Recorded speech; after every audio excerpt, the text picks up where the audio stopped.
agradeço a presença aqui neste primeiro encontro de gestão. Aproveito para parabenizar a Projeto por essa iniciativa, nesse programa de formação continuada de lideranças, em especial, né, ao convite formulado, né, pelo Alerson, e o apoio do Núcleo de Planejamento, Inovação e Assistência, o NUPLA, né, através da Ana Paula, que tem me auxiliado aí nesses dias que antecederam ao evento.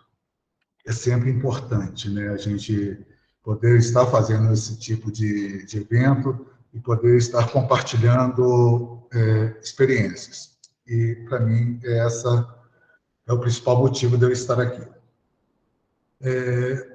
O tema é bastante sugestivo, né, no que diz respeito à importância dos controles internos.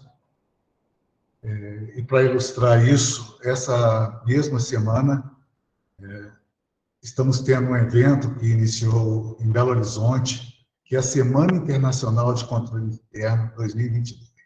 Primeira semana Semana Internacional de Controle Interno. Então, para que os senhores possam ver a importância do tema dentro da gestão pública. Não só na gestão pública, mas dentro da nossa situação aqui, ele é um tema de extrema importância. Então, tem sido tratado em todas as esferas. Então, nessa semana está acontecendo este evento. Costumamos dizer, né, que às vezes é preciso darmos um passo atrás para podermos avançar. Quando eu recebi o convite, né, para falar a respeito de controles internos, e recebi o programa, né, com o objetivo de verificar do que se tratava e qual seria a abordagem, eu achei extremamente interessante, né, o texto inicial, né, do programa, onde traz um breve texto do livro Alice no País das Maravilhas, né, que é um texto que, normalmente, nos nossos encontros de auditores, né, de auditorias, nós utilizamos, porque ele mostra de uma forma muito clara aquilo que nós precisamos. Então, aproveitando esse gancho, né, eu trouxe um outro texto, na verdade, no texto que eu citei da Alice, né, é aquele que a Alice está caminhando, e ao chegar em determinado momento, ela encontra com o gato, né, e pergunta para o gato, né, poderia me dizer, por favor, que caminho devo tomar para ir embora daqui? Aí o gato pergunta, né, depende para onde você quer ir. Aí ela diz, não me importa muito para onde, então não importa que caminho tome. Então, essa necessidade, né, de sabermos os caminhos e principalmente os objetivos, falaremos muito disso aqui durante esse breve encontro. E será breve, como eu disse, né, o tempo realmente para tratar de um assunto tão amplo, vamos tentar, é um desafio, como diz o Alisson. Então, trazendo esse texto do Guimarães Rosa, né, ele diz que viver é muito perigoso.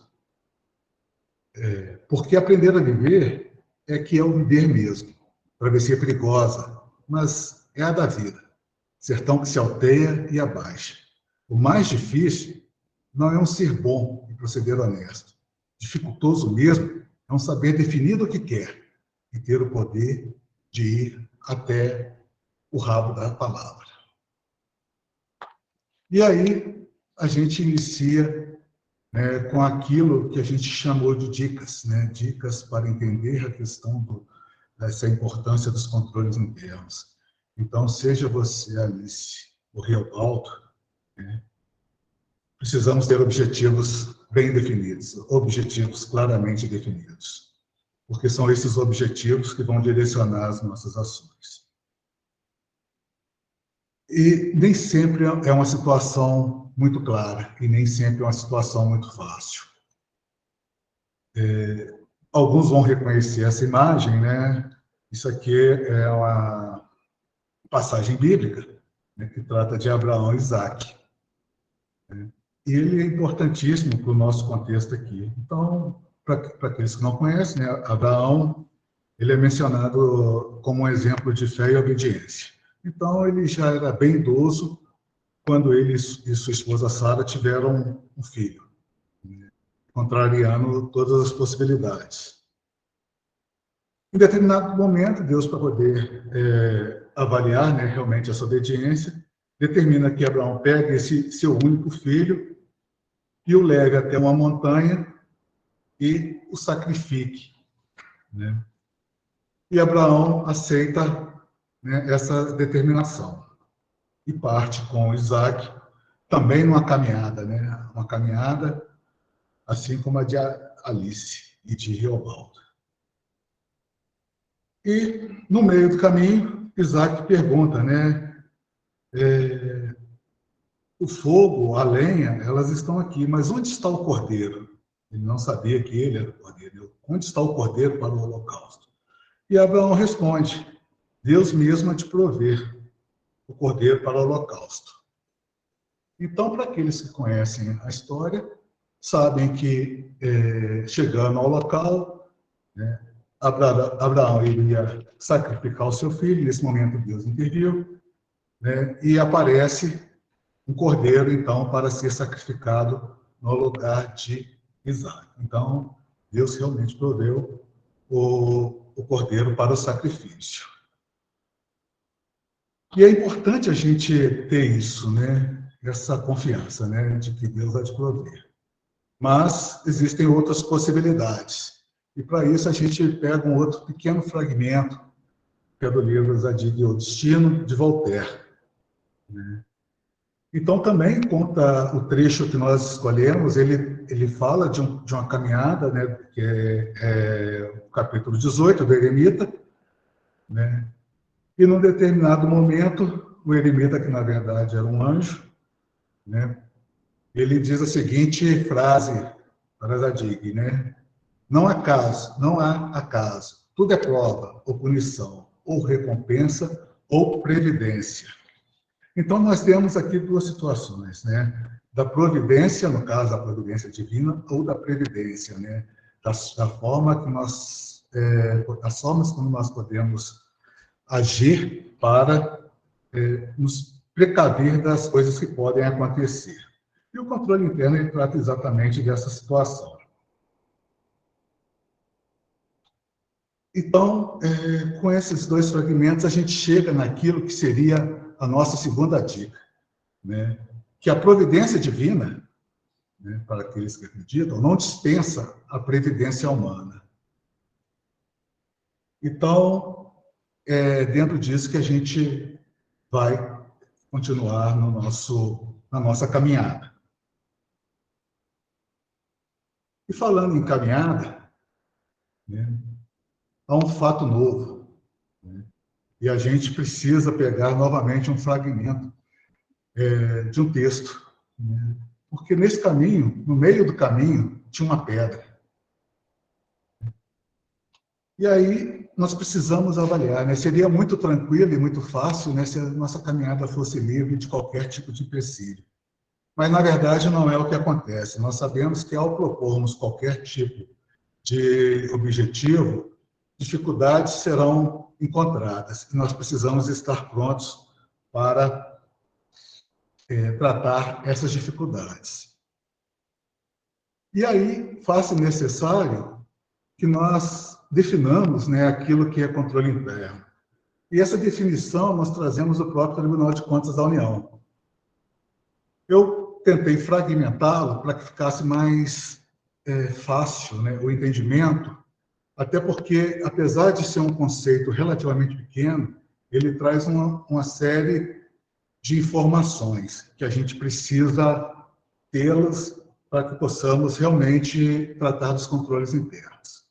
Então, segundo o TCU, os controles internos seriam processos efetuados pela administração e por todo o corpo funcional, integrado ao processo de gestão em todas as áreas e todos os níveis de órgãos e entidades públicos. E ele é estruturado para enfrentar os riscos, ou seja, as pedras, né, como nós colocamos no slide anterior. E fornecer razoável segurança de que, na consecução da missão, dos objetivos e das metas institucionais, os princípios constitucionais da administração pública serão obedecidos e os objetivos gerais de controle serão atendidos. Então, nós temos várias informações aqui. Primeiro, que é muito claro, todos somos responsáveis pelos controles internos, seja administração ou corpo funcional. Sabemos que ela envolve todas as áreas e todos os níveis. E isso é para que possamos enfrentar os riscos. Lembrando que no meio do caminho tinha uma pedra. Enfrentar esses riscos de modo a conseguirmos atingir os nossos objetivos, a nossa missão e as nossas metas. E isso em atendimento aos princípios constitucionais, né? Normalmente, questão de concurso, né, dos princípios constitucionais, o famoso LIP, né, da legalidade, impessoalidade, moralidade, publicidade e eficiência. E também aos objetivos gerais de controle, que são a eficiência, eficácia e efetividade operacional, a integridade e a confiabilidade da informação que é produzida, a conformidade com as leis e os regulamentos, e a salvaguarda e proteção de bens e ativos e recursos públicos. Ou seja, é praticamente tudo que nós fazemos de uma forma pré-definida. E aí, nós temos também a questão, uma vez que nós falamos em riscos, né? O que seriam os riscos? Riscos seria tudo aquilo que nos impediria de alcançar o que se quer, aonde se quer chegar, né? Ao objetivo ou definido. Mas ele também pode ser um risco positivo, ou também uma oportunidade. Isso vai depender da forma como ele vai se apresentar. Então, aí temos a nossa terceira dica.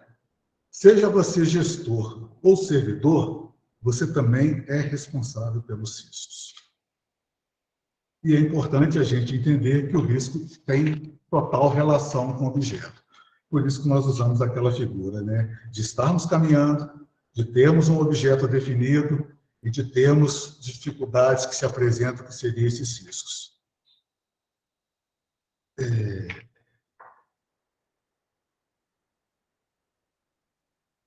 E uma outra questão muito importante é que o risco, ou o nível de risco, ele pode ser modificado, né, por meio de respostas, né? E essas respostas elas vão mitigar ou diminuir, transferir ou evitar o risco. Ou ele também poderá ser aceito. E por que isso tudo? Por que nós estamos hoje, nessa tarde, falando de riscos? Porque tem sido, por parte do TCU, tema recorrente. Na verdade, uma história que começa em 2009. E a proposta do TCU não é simplesmente a questão de atuar como algo de correição. Em todos os eventos que temos participado com o Tribunal de Contas da União, ele tem falado da necessidade e também da proposta do tribunal de contribuir para a melhoria da gestão e do desempenho da administração pública. Então, normalmente, o TCU atuava a posteriori, né? Ou seja, pegava, depois que tudo estava pronto, fazia a avaliação daquilo, apurava o que havia de se apurar, né? Imputava a responsabilidade. E ele entendia que isso pouco agregava valor à gestão e que os danos recuperados eram mínimos. Então, a nova proposta, que não é tão nova, é atuar de uma forma preventiva, né? Deslocando, esse controle focado principalmente nos aspectos formais e legais. E contribuir, de fato, para essa melhoria da gestão. E por que ele chegou a essa situação, né? Eu separei algumas manchetes de jornal, de sites, né, que trazem a questão da motivação, né? Então, nesse caso aqui, retirado lá do site R7, né, governo pode recuperar 2,7 bilhões em recursos desviados, prevê a CGU. Petrobras soma 6 bilhões recuperados em acordos e delações. E temos essas outras situações também, né? Essa aqui, inclusive, virou meme, né? Que o servidor da Assembleia registrava o ponto e ela estava do lado de fora do local de trabalho e, ao ser abordada, ela sai correndo. Operação contra a fraude à licitação no Paraná, né? 9 suspeitos presos.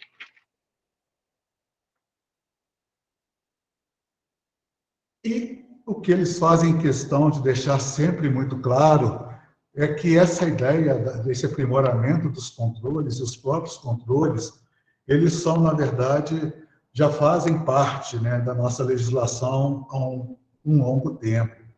Então, a gente remete a alguns, né, instrumentos e documentos, né, que nos ajudam a entender essa caminhada.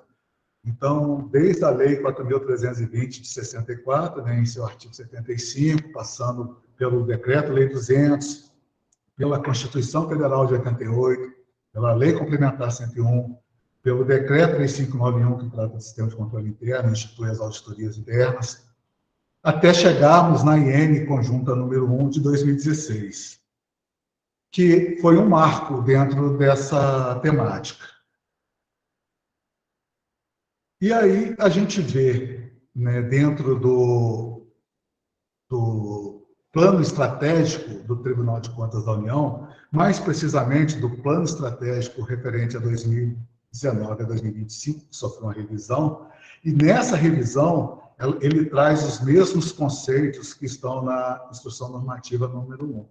Que o objetivo do Tribunal de Contas, né, um dos objetivos do Tribunal de Contas durante esse período, né, desse plano estratégico, é induzir o aprimoramento da governança, induzir o aperfeiçoamento da gestão de riscos e controles internos, induzir a disponibilidade e a confiabilidade de informações.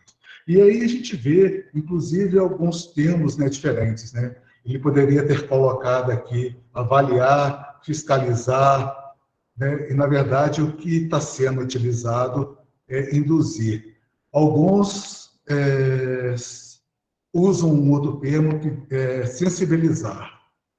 E é isso que nós estamos tentando fazer aqui também, né? Uma vez constatado que isso é tema e será tema recorrente por parte do tribunal durante os próximos exercícios, nós precisamos sensibilizar a todos da necessidade de aprimorarmos a nossa governança, aperfeiçoarmos a gestão de risco e os controles internos e melhorar a questão da disponibilidade e a qualidade das nossas informações.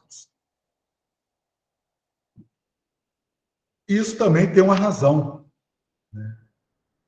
Além das já apresentadas. Né? Porque quando nós falamos, né, na questão da conceitual dos controles internos, né, nós falamos de eficiência, né? Essa matéria de 2019, da revista Exame, ela traz que a ineficiência no gasto público de 2019 custa 68 bilhões por ano ao Brasil. E nessa matéria ela trata especificamente, por isso que está essa imagem, né, dos gastos com segurança.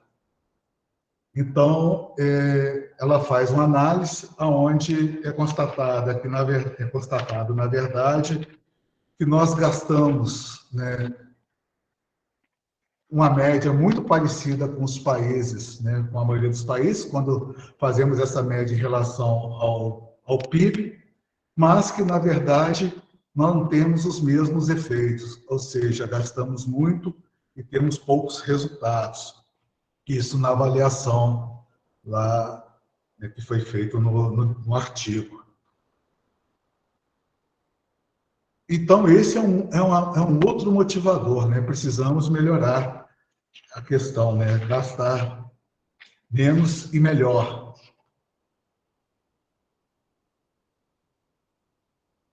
E aí chegamos, né?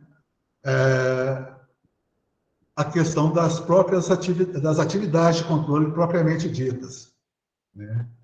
Então, uma vez selecionamos os nossos objetivos, identificamos quais seriam os riscos, né, para o atingimento desse objetivo, nós precisamos definir quais seriam as respostas a estes riscos. Então, a administração deve identificar as atividades de controle necessárias para assegurar que tais respostas sejam executadas de forma adequada e oportuna. Ou seja, os controles internos da gestão não devem ser implementados de forma circunstancial, mas como uma série de ações que permeiam as atividades da organização. Então, não devemos simplesmente implantar controles internos por implantar, ou para atender a resolução, ou para atender a instrução normativa, ou para atender o Tribunal de Contas. Na verdade, o objetivo principal é aprimorar a gestão. Então, esse tem que ser o foco. Então, os controles internos, eles têm que focar exatamente esse aprimoramento. E aqui entra uma questão que é muito importante, né? Que controlar bem não quer dizer necessariamente controlar muito. Nós participamos recentemente de um treinamento e onde o instrutor falava exatamente esta frase, por diversas vezes. Controlar bem não quer dizer controlar muito, né? Na verdade, quando fazemos a avaliação dos controles internos, muitas vezes pode ser até mesmo para diminuir os controles, para evitar que a coisa se torne tão burocratizada que seja simplesmente inviável.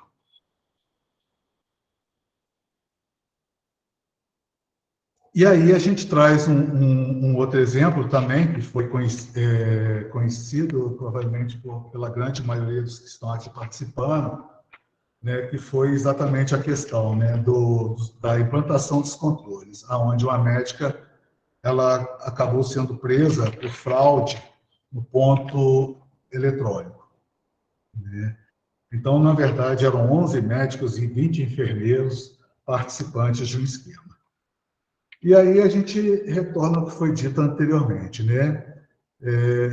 Havia necessidade de se implantar um ponto eletrônico para que se pudesse controlar, né, a presença desses profissionais no posto de saúde ou no hospital.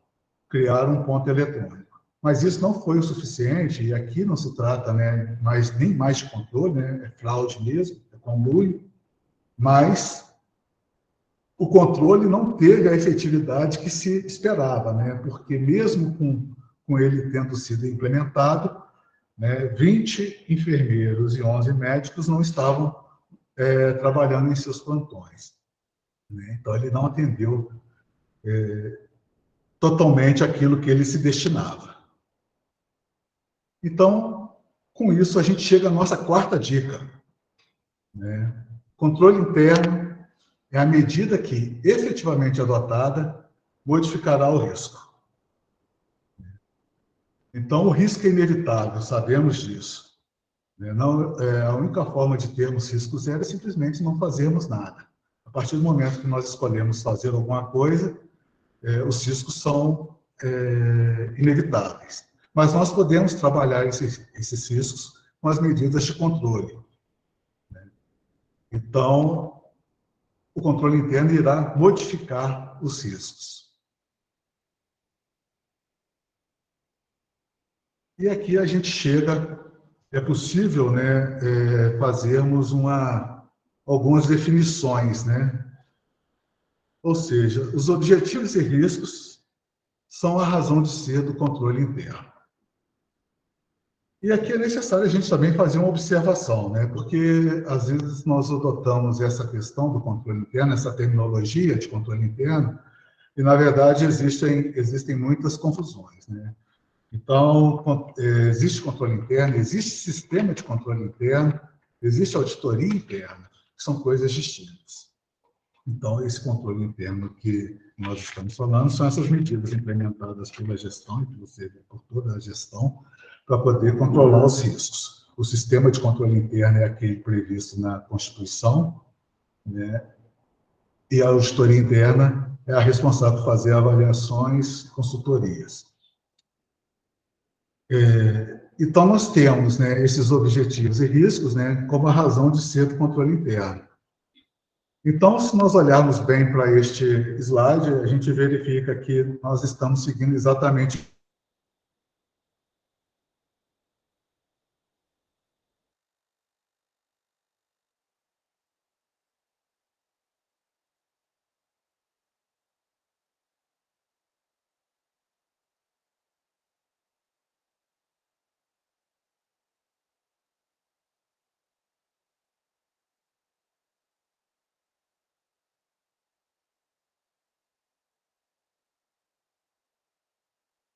simplesmente criarmos controles que não funcionam ou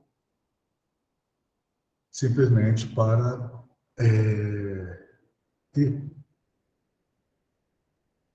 Congelou? Não me ouvem? Eu acho que voltou. Eu tô ouvindo. Agora estamos Voltou, ouvindo. gente. Ninguém fala agora.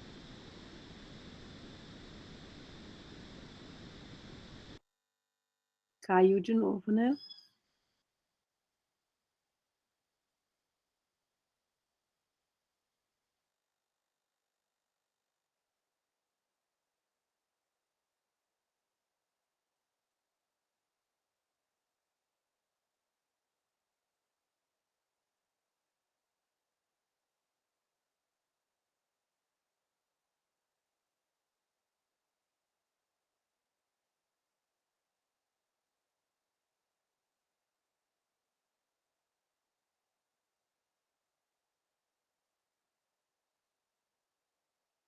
Microfone está desligado, José Alexandre.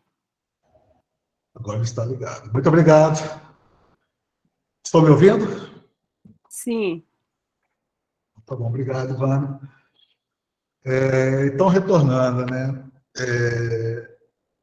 Nós falamos aqui do papel do controle interno, né? Como aquele responsável por assegurar que as respostas aos riscos fossem efetivamente aplicadas. Porque, muitas vezes, os controles eles existem, mas não estão institucionalizados. Isso tem sido, inclusive, objeto de discussão em diversos trabalhos que a auditoria interna realiza. Então, muitas vezes nós pedimos quais são os controles, quais são os documentos, né? E a pessoa informa, né? O setor informa da existência, né? E normalmente nós perguntamos, então encaminhe para a gente, né? Mas mais do que isso, mais do que ter esses documentos, nós precisamos que eles também estejam institucionalizados, ou seja, que cada pessoa saiba exatamente qual é o seu papel dentro deste processo.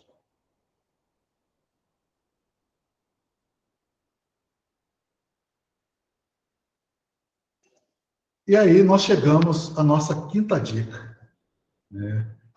E aonde nós respondemos, né, aquilo que era a proposta inicial desse trabalho, né, que é tratar da importância dos controles internos. Então, a importância dos controles internos está em aumentar a probabilidade de que os objetivos e metas estabelecidos sejam alcançados, mas não alcançados a qualquer custo, né, não alcançados a qualquer preço. Eles devem ser alcançados de forma eficaz, eficiente, efetiva e econômica.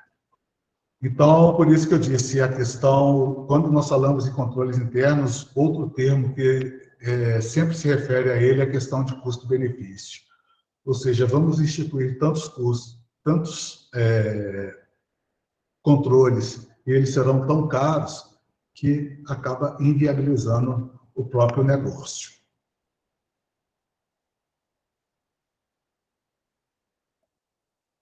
E aí a gente parte para uma parte mais prática da questão, né? Porque muitas vezes a gente fica discutindo essas questões que são teóricas, mas ao mesmo tempo são necessárias, né?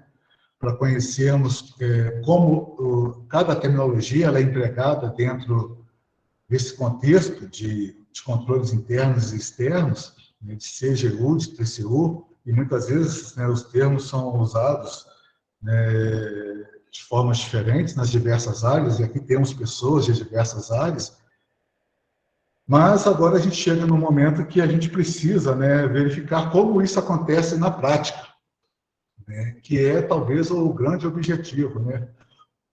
Então, nós trazemos aqui alguns exemplos de atividades de controle, né? Alguns, inclusive, a gente consegue identificar com facilidade, né? Então, atribuições de autoridade e limites de alçada, eu lembro que antigamente falávamos, né, autoridade e responsabilidade. Nós tivemos, se não me engano, no ano passado, nós fizemos, né, a auditoria interna fez um trabalho onde ela fazia avaliação desses controles internos, e um dos pontos a serem verificados era exatamente esse, né, a atribuição de autoridade e responsabilidade. Então, é definir, né, o que cada um faz, qual a parte que lhe cabe. Procedimento de autorização e aprovação, né, a gente vê isso no SIGA, quando solicitamos serviços, né, então existe aquele que requisita e existe aquele que autoriza. Segregação de funções ou atividades, esse é um clássico dentro das atividades de controle, né? Uma pessoa não pode ficar responsável por todo o processo, ele tem que estar segmentado. É muito comum, aconteceu, na verdade, né? Não que seja muito comum, mas já aconteceu em auditorias, não dentro da universidade, né? A não observância dessa questão da segregação e ela trazendo consequências, né, para a gestão, né, porque a pessoa, na verdade, ela era responsável por todo o processo. A questão da rotatividade de funções, né, juntamente com essa segregação de funções. Já tive situações de auditoria que, por exemplo, a pessoa estava na mesma função há mais de 20, 30 anos, só ela conhecia daquela função. Já tive situações que a pessoa que estava nessa situação, ela se aproveita exatamente disso para obter vantagens indevidas. Então, acontece uma série de coisas. Existe um ponto que é muito importante, né, que é a partir do momento que várias pessoas conhecem daquela atribuição, no caso de uma pessoa estar impedida de exercer a atividade, nós temos outras pessoas a quem recorrer, não ficamos dependentes somente daquela que faz, né, de forma habitual, revisões independentes, verificações e conciliações, avaliações de desempenho operacional, avaliações de operações, processos e atividades, supervisão direta. A auditoria interna está passando por um momento de alterações, então nós também estamos revisando o nosso papel e a forma como vamos trabalhar. Então, definindo melhor as nossas atividades e as nossas responsabilidades. Então, no caso da supervisão direta, definindo como faremos essa supervisão, quais os papéis que vamos adotar, como ela será executada. Os controles de acesso, né, recursos e registros, normalmente os sistemas trazem isso, né? Então, para dar o exemplo do CIAF, né, o CIAF existem vários níveis de acesso, isso também é um tipo de controle interno, e eu trago também essa questão da própria transparência e a accountability, né? Ou seja, o controle social, também uma mudança que está acontecendo dentro da administração pública. Então, por exemplo, este ano, assim como no ano passado, ao contrário dos anos anteriores, o relatório de gestão e o processo de prestação de contas, ele não é mais encaminhado ao Tribunal de Contas da União. Ele é feito da mesma forma, ou da forma como o tribunal definiu, e ele é colocado dentro do site da universidade. E um dos motivos, né, para isso é possibilitar que qualquer pessoa pudesse fazer essa avaliação, né, da prestação de contas. Ou seja, é o controle social.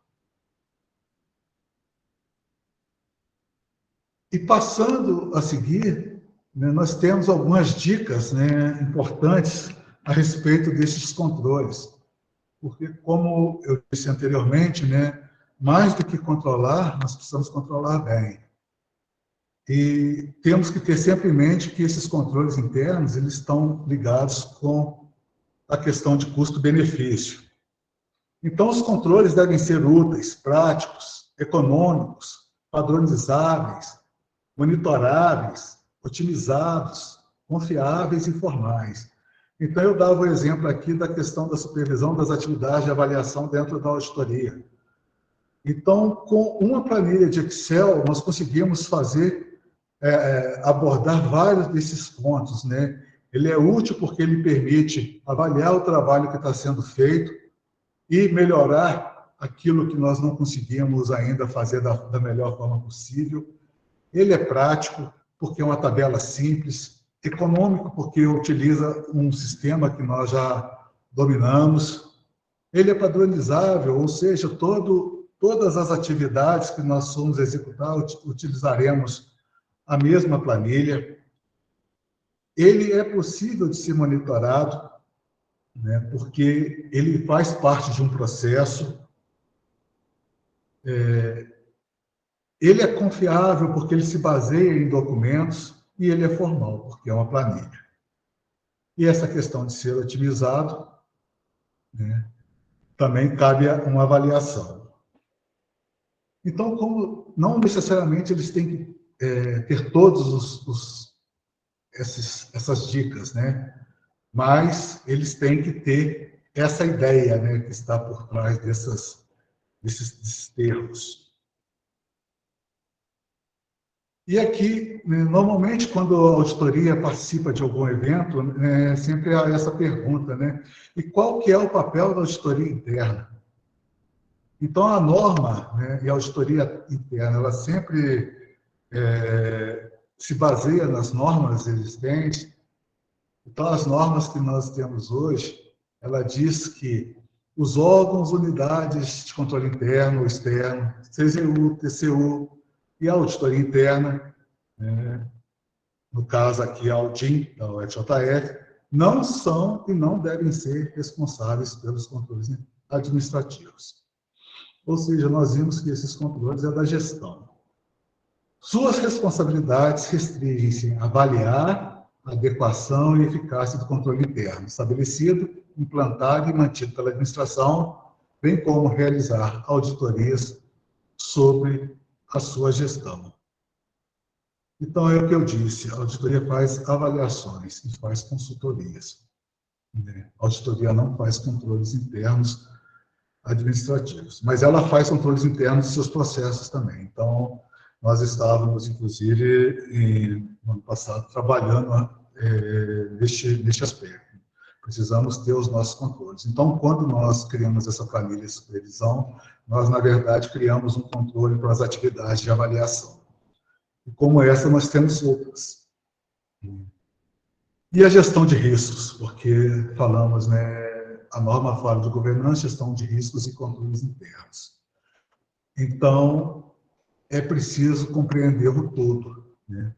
Então, os controles internos da gestão baseiam-se no gerenciamento de riscos, integram o processo da gestão. E aqui, a gente precisa parar para avaliar esse ponto que está em vermelho, porque as coisas estão, elas estão interligadas. Então, por exemplo, a questão dos objetivos, que foi o primeiro assunto que nós tratamos aqui. Então, quais são os objetivos? Os objetivos estratégicos, aonde queremos chegar. Se eu não tenho objetivos, eu não tenho como falar de controles internos. Se eu não tenho objetivos e controles internos, é impossível falar de gestão de riscos. Ou então eu vou falar simplesmente que ela não existe. Isso que está aqui, esse PABR, é o Plano de Auditoria Baseado em Risco. Porque uma vez que a administração ela tem que tratar da sua governança, gestão de riscos e controles internos, a mesma norma determinou que a auditoria interna ela deva fazer um plano de auditoria anual baseado em riscos. E para nós fazermos esse plano de auditoria anual baseado em riscos, nós precisamos ter uma gestão de riscos, que precisa ter os controles internos, que precisa ter seus objetivos bem definidos. Então, essa é a dificuldade, e isso que esse trabalho vai facilitar a atividade de todos nós. Então, a sexta dica é que os controles internos não devem tornar-se um fim em si mesmo. Ou seja, não fazemos simplesmente controles internos por fazer ou para atender determinada normativa ou determinada instituição. Fazemos porque eles são necessários para as nossas atividades.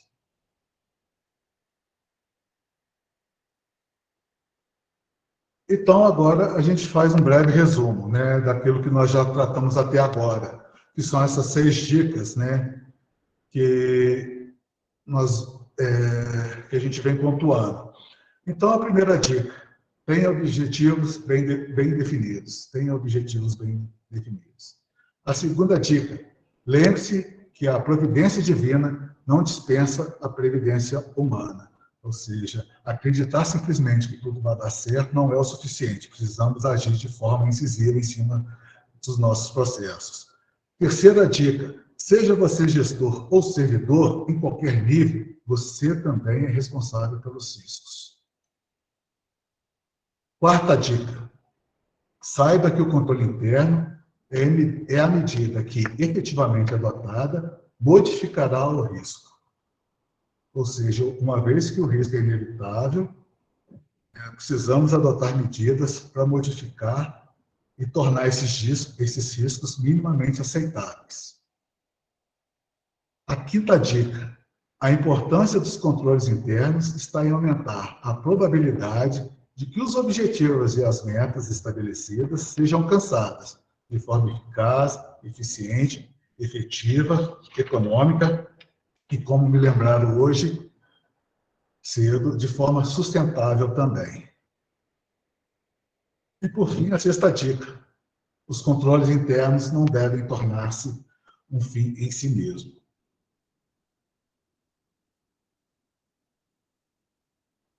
E assim nós chegamos ao final, né? E aí eu remeto novamente, no caso, ao Caio Fernando Abreu, o escritor gaúcho, já falecido, nesse pequeno fragmento. E aí lembro de Guimarães Rosa, quando dizia que o que tem que ser tem muita força. A gente não tem é que se assustar com as distâncias e os afastamentos que pintam.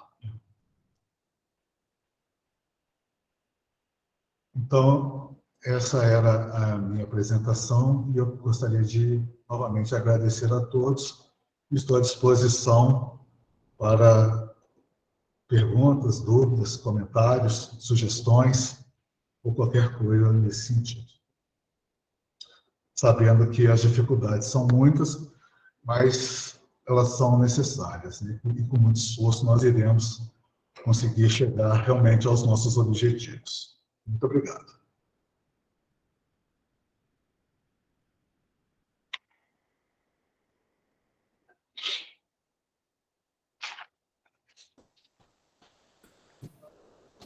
Alexandre, obrigado aí pela sua fala. Vou aproveitar a sua deixa aqui na última, né, que eu achei que é uma reflexão bem importante, né? Os controles internos não devem tornar-se um fim em si mesmo. Então, você me fala se eu estou entendendo direitinho, se você não... Depois, né? A gente tem que trabalhar aqui, né, a questão da auditoria interna, nessa parte que você vem falando muito do acompanhamento, né? Não é só na questão da correção, mas também muito na linha mesmo de orientar.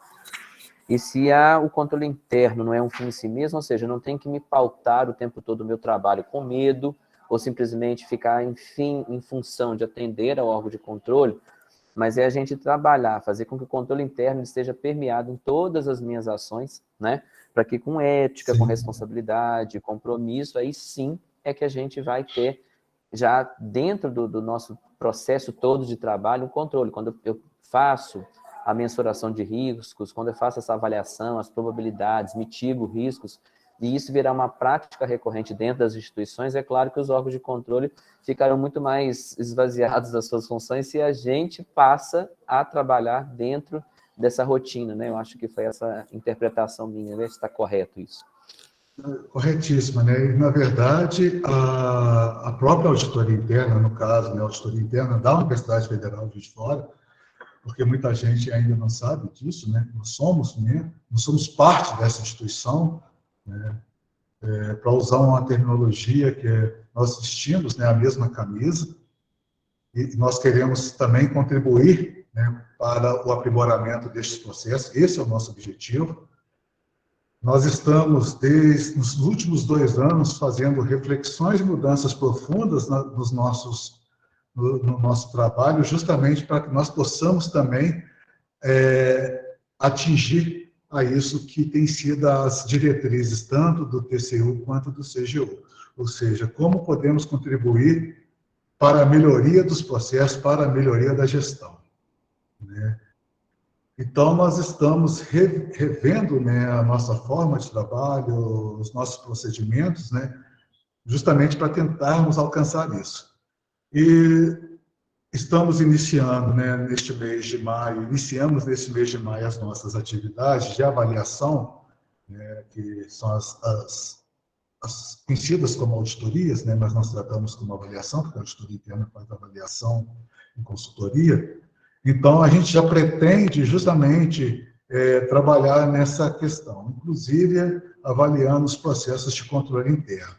No ano passado, em 2021, nós fizemos avaliação dos controles internos da universidade a nível de entidade, né? Inclusive, a PAGEP contribuiu também com a auditoria, né? Encaminhando alguns documentos, alguns processos, respondendo ao quadro de avaliação de controles internos. Este ano, nós vamos fazer avaliação dos controles internos a nível de atividade, né? Ou seja, saímos dessa questão macro e vamos para os processos, para as atividades que estão sendo realizadas, para as coordenações, enfim, para os trabalhos que estão sendo feitos. Então, existe essa mudança. Mas ela não perde esse foco, né? Que é exatamente o foco de como podemos aprimorar os nossos controles, né? Sem que ele se torne simplesmente mais um controle ou um controle ineficiente. E sim fazemos controles que, ao tempo que eles são simples, eles são úteis, né, e são eficientes.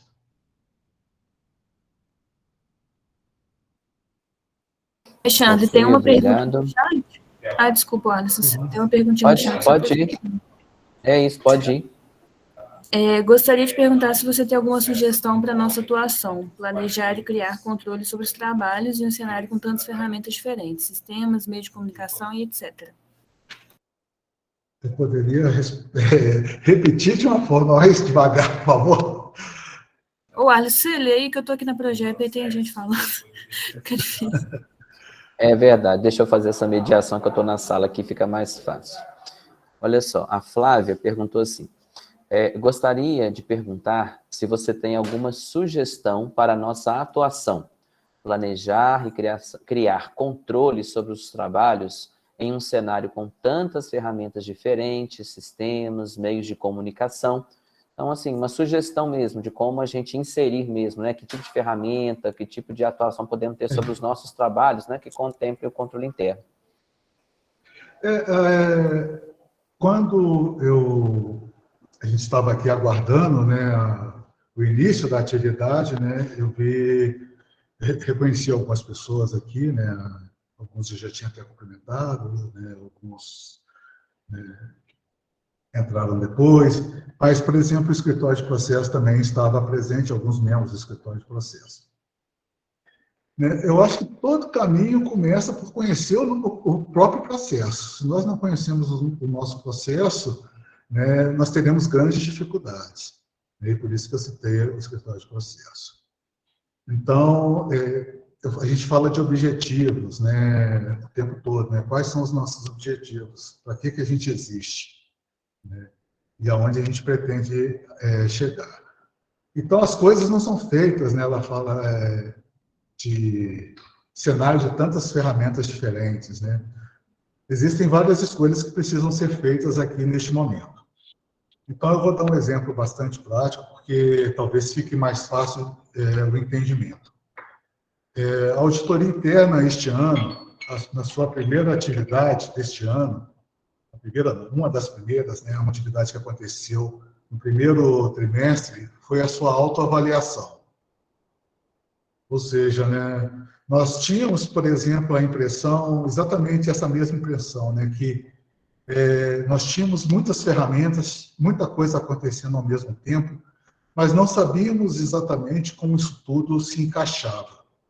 Então, o ano passado, ao fazermos o nosso planejamento para 2022, nós colocamos como a nossa atividade, e essa atividade, primeiro havia essa questão, né, nós precisávamos fazer, mas vimos também uma possibilidade, né, desse possibilitar fazer, nos ajudar a enxergar melhor o nosso processo, e nós fizemos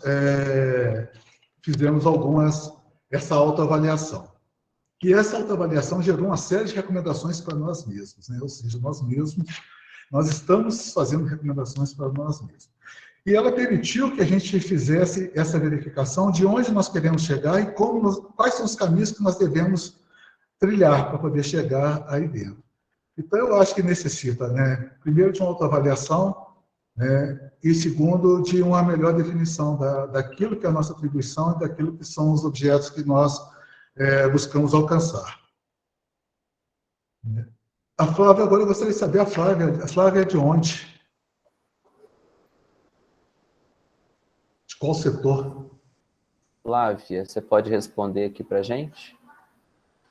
Enquanto ela coloca aqui, depois ela responde aqui no chat para a gente. O Alcimar também faz uma consideração aqui. Boa tarde, realmente o mapeamento ao mapeamento dos processos, nossa primeira pergunta é qual o objetivo desse processo? É uma reflexão interna mesmo, né? Acho que é mais uma reflexão do que uma pergunta, né, Alcimar?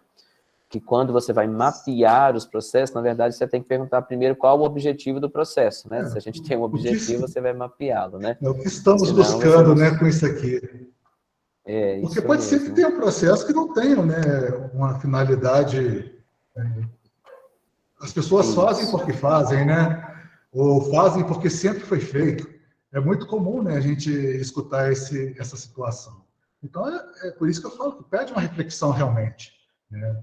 Daquilo que nós vamos fazer e aonde nós pretendemos chegar.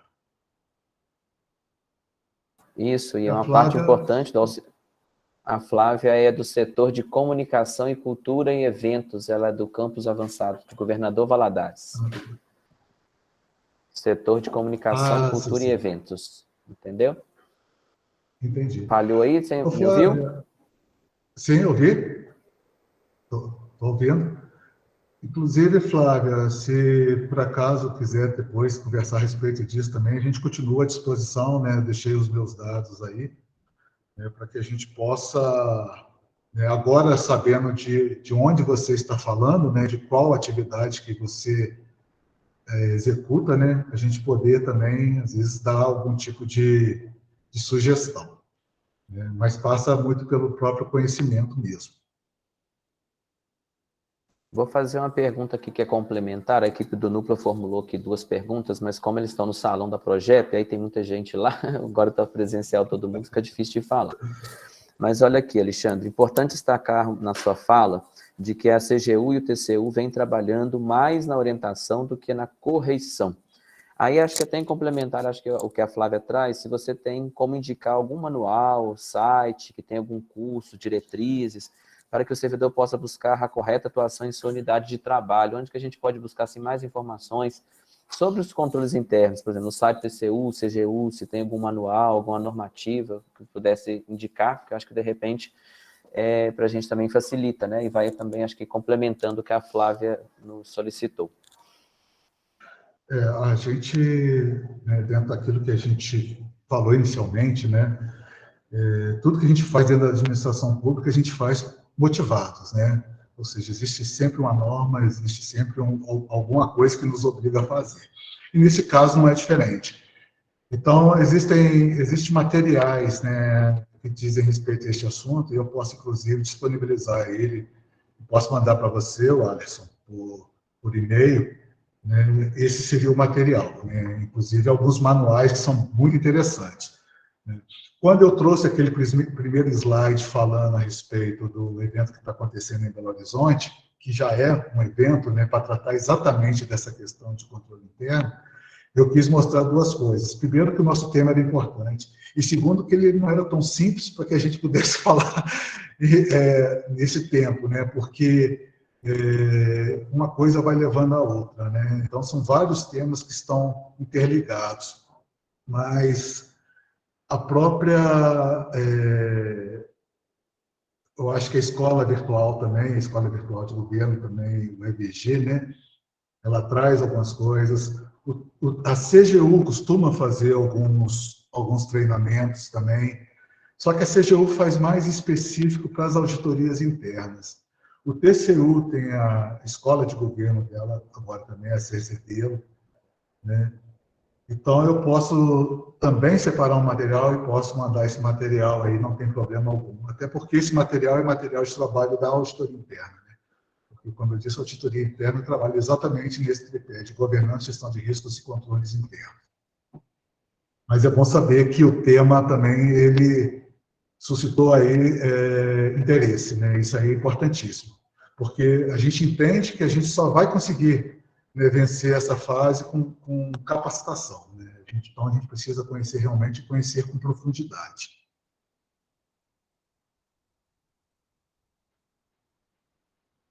A Flávia respondeu aqui no chat também. Por nada, Flávia, estamos à disposição. Alexandre, me perguntaram aqui também sobre um plano de auditoria. Você falou ao longo aí da sua fala, Sim. Você falou sobre um plano de auditoria. Não era o PAINT que a gente está acostumado a ouvir, não. Acho que era um outro PA, alguma coisa. Era uma sigla que você usou. Você fala um pouquinho mais para a gente? Sim. Na verdade, se trata também do PAINT, né? O PAINT é o Plano de Auditoria Interna, né? Só que esse plano de auditoria interna ele tem que ser feito baseado em riscos. Então, é o plano de auditoria baseado em riscos. Então, na verdade, eles são muito semelhantes, né? A diferença é que não é qualquer plano de auditoria, e sim um plano de auditoria baseado em riscos. E esse trabalho, ele dá também margem para um outro trabalho que nós estamos agora, que é o planejamento individual de auditoria baseado em riscos. Então, além do plano que é anual, agora a auditoria interna, ao fazer os seus trabalhos, ela também terá que fazer um planejamento individual de auditoria baseado em riscos. Mas a ideia continua sendo a mesma. A questão são os riscos, né? Nós vamos trabalhar nos riscos, né? Nós vamos trabalhar nas causas e não mais nas consequências, né?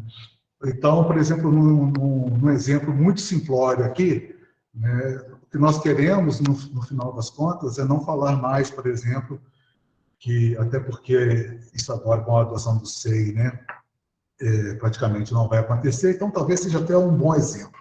Mas se ainda tivermos processos, né, físicos, né, a auditoria interna não quer mais falar que aquele processo não está numerado, não está rubricado, apesar da norma dizer que ele tem que estar numerado e rubricado, né, em volumes de 100 folhas, com termo de abertura e termo de encerramento, enfim, como ele deveria ser. Nós queremos saber o que está causando essa situação dos processos não estarem sendo feitos da forma como é prevista em lei. Então, esse é o nosso objetivo. Então, falta capacitação, falta treinamento, né, capacitação, falta orientação, falta supervisão, falta acompanhamento. O que causa essa situação, né? Que é uma situação, né, que, teoricamente, não deveria existir. Então, assim serão os processos, né? Então, a gente pretende, justamente, né, naquela questão, voltando à pergunta dele anterior, colaborar com a unidade ou com a instituição, justamente atuando nessas causas, né, e permitindo que a unidade ou o próprio órgão ele tome as medidas, né, que ele julgar necessárias para sanar esse tipo de situação. Ok. Eu vou te fazer uma última pergunta, que eu estou aqui com ela, e aí, enquanto você está respondendo, eu vou chamar a atenção do pessoal que está acompanhando a gente, que a Ana Paula tinha colocado a lista de presença aí no chat, se ninguém ainda fez, né, o preenchimento da lista de presença. Se depois alguém precisar de um certificado, alguma declaração, pode entrar em contato com o núcleo, a gente faz uma declaração da participação aqui na palestra. E também a gente colocou um formulário pedindo sugestões para os próximos encontros. A gente já tem uma série de encontros planejados, mas a gente quer ouvir, né, as demandas maiores dos gestores, dos servidores, mais sobre o que vocês gostariam de ouvir, né, nesses encontros mais curtos, né, encontro de 1 hora e meia, mas para a gente poder falar mais de modo prático sobre alguns assuntos. A última pergunta, então, Alexandre, eu acho que vai só mais um comentário também, e uma confirmação sua de que a gente vem promovendo mesmo, buscando a capacitação continuada, a gente vem buscando uma mudança de cultura na instituição, né? E isso parte muito de uma conscientização das pessoas de que a responsabilização sobre os controles internos, ele cabe a todos os agentes, todos nós que somos servidores aqui da universidade, e não apenas ao gestor, né? Eu acho que isso é uma cultura um pouco errada, né? Que as pessoas falam, não tem responsabilidade sobre isso, o gestor é que é responsabilizado. Eu acho que precisamos mesmo de capacitação e dessa mudança de cultura de que todos são responsáveis por esses controles, né? Eu concordo, até porque não seria diferente, né? A gente cita isso no início da apresentação. Eu acho que vem ao encontro justamente daquilo que a gente falava dessa mudança, essa questão de mudança cultural mesmo, né? Então, agora nós falamos de auditoria baseada em risco, não simplesmente em conferência, nós falamos em realmente agregar valor, né? Então, a gente está tentando mudar uma série de questões aí, né, na administração pública, né, como um todo, né? Então, com relação aos controles internos, ele não é diferente, né? Então, todos somos responsáveis. Por isso que eu fiz questão de colocar, né, essa forma de dicas, né, na falta talvez de um termo melhor, porque é exatamente isso, né? A gente precisa ter alguns pontos que são essenciais, e esse é um deles. Não adianta esperarmos, né? Vou aguardar que me falem qual né, os controles que eu terei que fazer ou adotar, alguma coisa assim. Na verdade, eu sou parte desse processo, inclusive para a melhoria dos controles, né, para criação ou eliminação de outros controles, né, no caso de controles desnecessários. Então, é exatamente essa colocação que você fez, né? Todos somos responsáveis. A professora Ivana pediu a fala. Professora Ivana, pode fazer a pergunta, fica à vontade. Boa tarde a todos e todas. José Alexandre, talvez eu seja tão crua no assunto que a minha pergunta não faça sentido, mas se não fizer, eu peço desculpas. O que na prática de um diretor, eu sou diretora, eu gostaria de mais exemplos, né? Porque eu vejo controles internos, mas que tipos de processos têm a ver diretamente conosco, além do trabalho dos servidores, né? Eu queria exemplificar, assim, para o nosso trabalho, o que você nos dá de exemplo, né? Que eu preciso aprimorar para entender tudo isso. Professora, primeiro, obrigado aí pela participação e pela pergunta, né? É uma pergunta muito interessante, né? Primeiro, a gente precisa entender que esse processo ele está no início, né? Como eu havia dito para a Flávia, a gente precisa saber exatamente o que nós falamos, né? O que nós fazemos, né? E conhecer, na verdade, com profundidade aquilo que nós fazemos. Então, no caso específico de unidade acadêmica, né, ela tem alguns senões, né? E qual que seria um desses senões? Porque a auditoria interna, agora que ela está começando, né, eu falo auditoria interna aqui da universidade, né, Federal de Juiz de Fora, agora que ela está começando a entrar naquilo que nós chamamos de atividades fins, né? Que é exatamente ensino, pesquisa e extensão. Então, nós começamos a fazer um trabalho justamente para que esse trabalho nos possibilitasse conhecer um pouco de como, né, as unidades funcionam. Então, a gente tem uma ideia de alguns procedimentos, né, que, de repente, a gente poderia adotar. Então, no caso aqui que me veio à mente agora, foi a questão de o processo de matrícula, né? Como que ele se dá, né? Como que ele acontece por etapas, né? A questão de liberação de professores para cursos de pós-graduação, seja mestrado, doutorado, pós-doutorado, como que ele acontece dentro da instituição, dentro da unidade, né?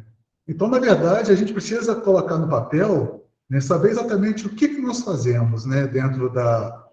tem a questão de almoxarifado, né, recursos que são solicitados, né, via SIGA. A senhora é daqui de Juiz de Fora ou de Governador Valadares? Eu sou da medicina, Juiz de Da Fora. medicina. Tudo bem. Então, então a gente precisa conhecer, né, os nossos processos com mais profundidade, né? E por isso que eu citei o escritório de processo também, porque é justamente o escritório de processo que nos ajuda a mapear aquilo que nós fazemos dentro da nossa unidade, né? Então, um exemplo aqui da própria auditoria, nós também estamos fazendo essa mesma atividade. Então, é um trabalho que nós reunimos todo mundo, né? Está em execução, né? E começamos a ver o que nós fazemos. Fazemos avaliação e consultoria. Por que fazemos isso? Porque tem tais normativos que dizem que nós temos que fazer esse tipo de atividade. Como que fazemos isso? Ele tem fase de planejamento, execução, aí fazemos o relatório, depois monitoramos as recomendações que foram feitas, né? Então, começamos a estudar realmente aquilo que é a nossa atribuição, para poder entendermos melhor e chegarmos a essas respostas, porque, na verdade, não existe uma resposta pronta, né? E até mesmo, né, cada unidade acadêmica, ela deve ter as suas particularidades também, né? Pelo menos eu acredito nisso, né? Então, a medicina não funciona da mesma forma do direito, que não funciona da mesma forma do serviço social. Então, tem que ser realmente um trabalho interno. E aí, de novo, né, eu digo que o escritório de processo pode ajudar nesse trabalho. Justamente para vermos se temos processos de mais, se temos processos de menos, né, onde que a gente vai se encaixar dentro dessa história. Muito obrigada, dá para entender. Agora, por exemplo, a gente tem que fazer todo um arranjo sobre itens patrimoniais nas unidades, e eu tenho ficado surpreendida de quantas coisas que temos que não sabemos e quantas coisas que eram para ter estão sumidas. E fica muito na nossa responsabilidade, né? Então, bastante interessante saber que temos processos que podem nos ajudar nisso. Essa questão do patrimônio é um destes processos, né, que todos temos que fazer, né? Então, a auditoria faz controle. A auditoria é muito pequena, né? Mas ela tem também que fazer o controle do seu patrimônio, e assim todas as unidades.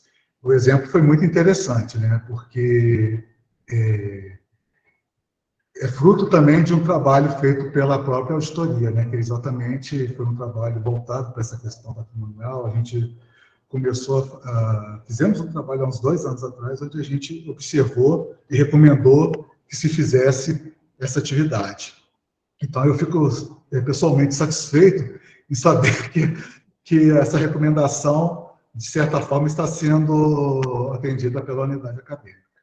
Então, por exemplo, está sendo atendido, e outra coisa que a gente precisa, eu quero até pedir, sempre que pudermos ser treinados, porque o que a gente nota, o servidor, professor, que não tem cargo de gestão, ele tem muita dificuldade de obedecer processos, né? Tudo para ele não sei se toda a unidade é assim, na minha isso é muito forte.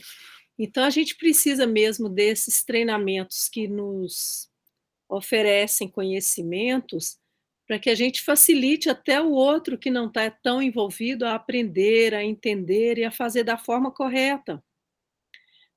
Porque SCDP, por exemplo, eu tenho que comprovar onde eu fui, como eu voltei, e as pessoas têm muitas dificuldades em fazer tudo isso, né? E querem que um TAI, que o diretor faça tudo para eles, que eles não estão acostumados. Então, eu estou satisfeita de saber que temos um canal para conversarmos mais sobre isso e quero agradecer, está sendo bastante interessante.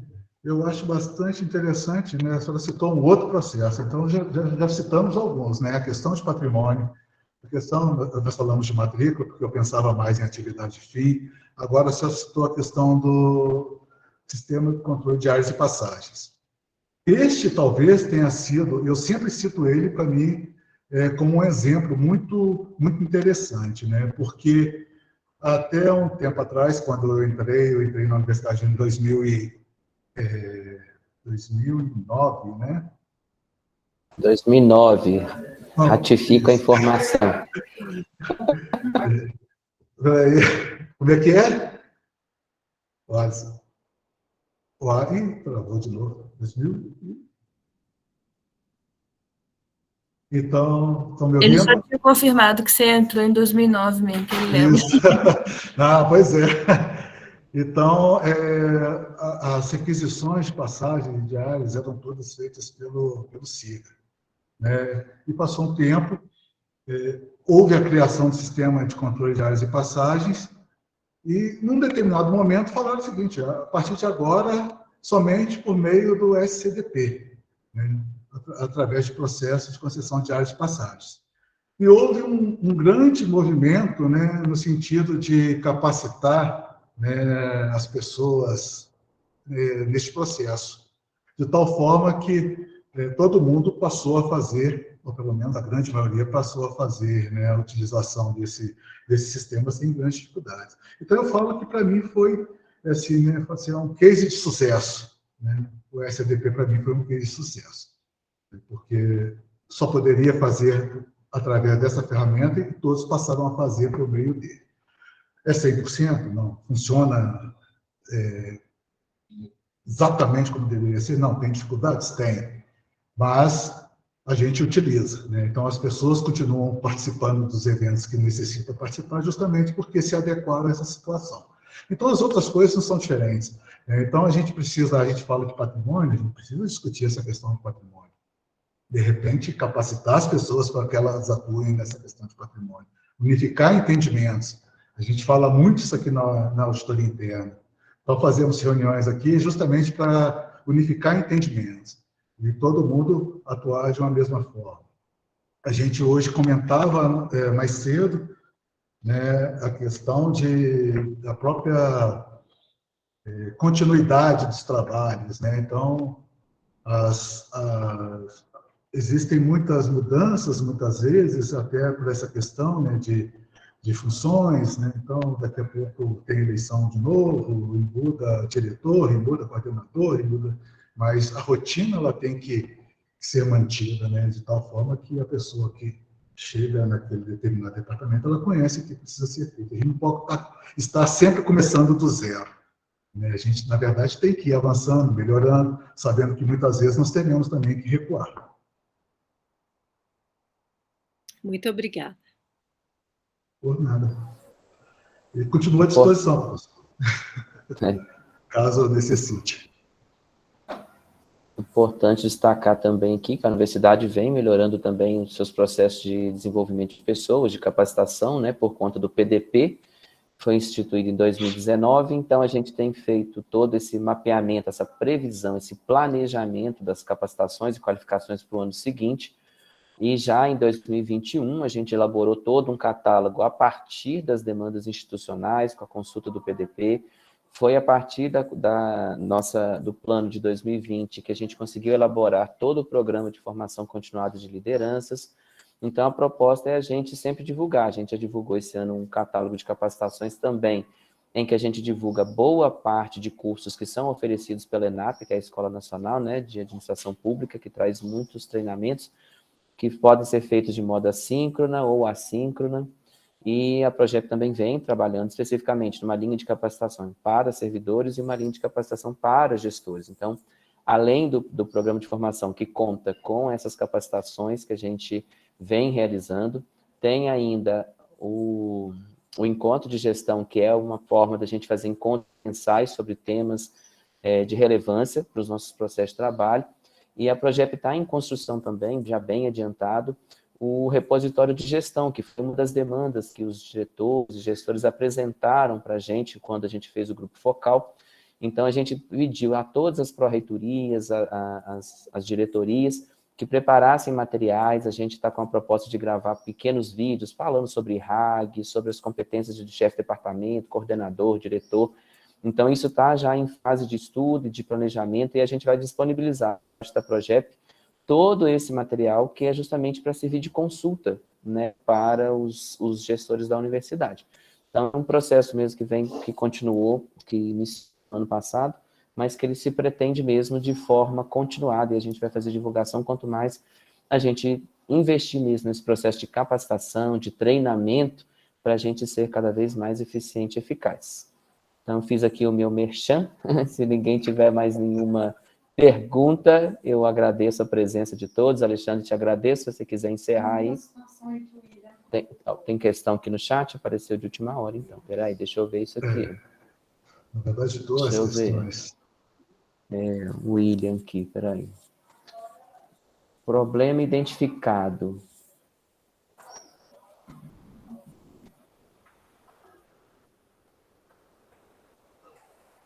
William, você quer falar? Mas, peraí. Ele falou assim, Anderson, não posso falar agora do microfone, mas posso compartilhar um exemplo muito simplório de mecanismo para evitar erro de preenchimento de formulário eletrônico. Ele deu o exemplo abaixo. Formulário eletrônico, em vez de permitir que um servidor digite a matrícula SIAP de outro servidor, forçou-se selecionar o outro servidor numa lista pré-existente, lista gerada preenchida automaticamente a partir de uma terceira planilha com cadastro de servidores. Onde tem sido... Seria em vez do servidor ter que digitar, ele selecionar o número, seria uma base de dados, é isso, William? Mitigar erro de preenchimento, por exemplo, em vez do servidor deixar com campos abertos, eu tentar delimitar já respostas pré-existentes só para ele selecionar. É uma forma de preenchimento, é mais uma parte de automação dos preenchimentos dos formulários eletrônicos, né? Ele colocou o Alcimar também fez um comentário também aqui, né, escrito lá no escritório de processo, né, que pode colaborar aí com a melhoria dos processos. Isso. O escritório de processo coloca à disposição. Essa questão é tão importante, né? Às vezes, mesmo na auditoria, nós temos dificuldades de identificar quem que se destina a determinada... qual setor que se destina a determinada atividade, né? Às vezes não está muito bem definido essa questão das responsabilidades, né? Até onde, quem que é o responsável, até onde vai essa responsabilidade. Por isso que eu falo o tempo todo de conhecer, né? Ou seja, melhorou bastante a questão da definição, né, de responsabilidade. Por outro lado, a gente ainda precisa aprimorar isso aqui, né? E eu acho que o escritório de processo é, né, o mais indicado para colaborar nesse processo de aprimoramento. Então, eu queria aproveitar, mais uma vez, agradecer a todos, agradecer as perguntas, agradecer as presenças, né, e me colocar à disposição para continuarmos a conversando a respeito desses temas, né, em outras oportunidades, né, de repente, abordarmos outros temas que estão relacionados, que não foram possíveis, né, de serem abordados hoje. Talvez fazer uma outra atividade, né, e aí tentarmos trazer exemplos mais práticos, realmente, sabendo que tem essas dificuldades, porque Cada unidade possui as suas características também, mas a gente pode tentar fazer isso. E, ao mesmo tempo, defendendo, né, que a gente precisa também conhecer essa parte, né, essa parte conceitual, né, porque a gente só consegue avançar a partir do momento que a gente tem esses conceitos também introjetados, né. Então, com isso, eu agradeço aí ao Alisson o convite e me coloco à disposição de vocês, seja pelo telefone, seja por e-mail, ou mesmo pessoalmente aqui na sala da auditoria, que funciona no prédio do CRIT, aqui perto das engenharias. Então, muito obrigado. Alexandre, agradeço então. Antes de terminar, eu reforço que ainda temos algumas vagas no curso de introdução. A dinâmica foi desenhada especificamente nesse primeiro momento aqui para o campus de Juiz de Fora, mas nós já estamos elaborando uma proposta que vai também funcionar online para a GV. Agradeço aí. A Renata levantou a mão. Bom, eu também quero agradecer, Alexandre, pela excelente apresentação, agradecer a presença de todos e todas. A gente observa que foi um momento muito importante de integração, de conhecimento, né, da própria auditoria interna, de outros setores, de onde buscar apoio para melhorar o acompanhamento desses processos, né? Então, a gente vê a presença aqui do escritório, né, se disponibilizando em favorecer esse processo mesmo, né? Como muito bem você disse, a importância da gente ter esses objetivos desenhados, aonde a gente quer chegar. O caminho ele tem muitas dificuldades, então acho que essa integração aqui entre nós, né? Isso que é importante, né? A presença das unidades acadêmicas, das unidades administrativas, e essa integração ela favorece esse caminhar. E aí a gente vai construindo também essas ferramentas de apoio, né? O Alisson já disse aqui essa possibilidade dos vídeos, né? De uma comunicação mais fluida, para ajudar também a apoiar nesse caminhar. Então, queria também agradecer à Pró-Reitoria Adjunta, né, aqui na presença, né, do Arleson, Pró-Reitor Adjunto, e a toda a equipe, né, que esteve desenvolvendo esse trabalho com muito envolvimento e seriedade. Então, muito obrigada, né, pela presença de todos e todas. Um abraço.